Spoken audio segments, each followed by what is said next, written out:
Rahasia warung kecil tetap bertahan di fase sulit. Hai, aku Mak-Mak Tulen.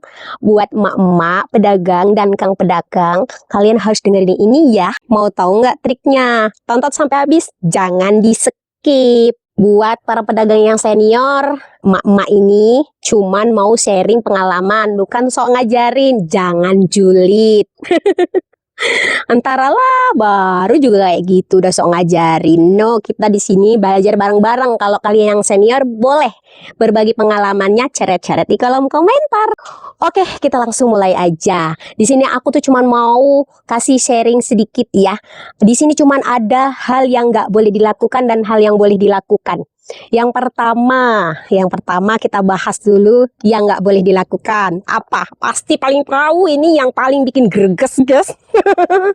Nggak boleh kasih utang. Ingetin ya, kalau kalian warungnya udah kecil, mau bertahan di fase yang sulit kayak gini, no. Tidak, katakan tidak buat yang mau ngutang. Kalian mau tahu nggak? Utang itu ibarat racun, kayak kita makan buah si malakama. Nggak dikasih, orang itu bakal musuhin kita, dikasih jadi lebih jadi musuh.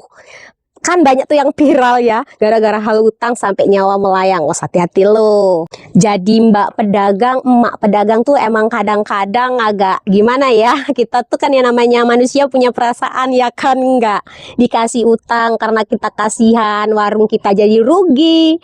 Nggak ngasih utang, orang jadi pindah. Dikasih utang juga pindah, gara-garanya nggak mau belanja lagi, takut ditagih. Makanya di sini nggak usah kasih utang. No kasih utang, no protes, titik. Itu ya, satu.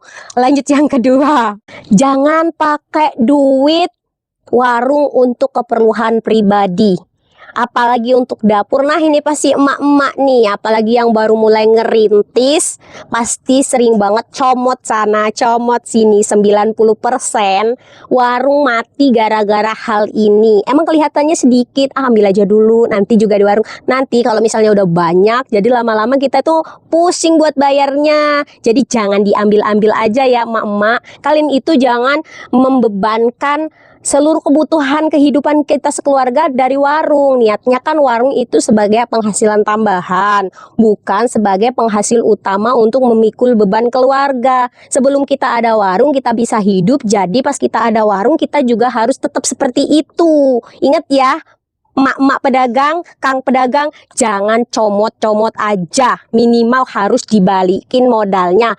Kalau memang mau ngambil boleh, tapi ambil sesuai dengan keuntungan bersihnya aja. Jangan diambil habis, dibabak bingkas sampai ke akar-akar modalnya. Nanti warungnya bakal bangkrut gulung tikar.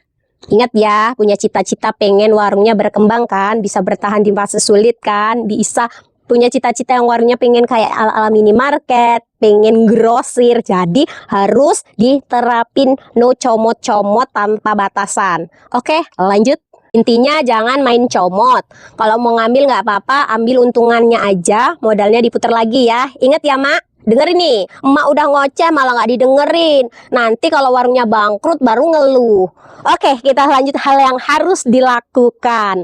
Nah, sekarang yang harus kita lakuin, pertama, jual kebutuhan pokok aja. Walaupun zaman sekarang itu lagi susah, lagi krisis ekonomi, cari duit lagi susah, tapi yang namanya orang makan kagak lebur, mak.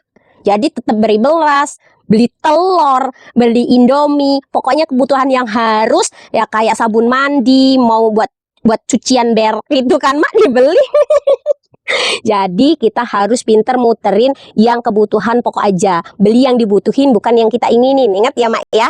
Ya bapak-bapak ya, yang harus dilakuin ini yang barusan aku bahas. Fokus ke barang yang perputarannya cepet. Maksudnya kita beli cepet laku, nanti kita beli lagi, jadi untungnya nempel. Oke, yang selanjutnya, hal yang harus dilakuin, jangan malu buat promosi. Ini dunia digital kok, zaman sekarang gampang viral. Mau jualan kok malu promosi.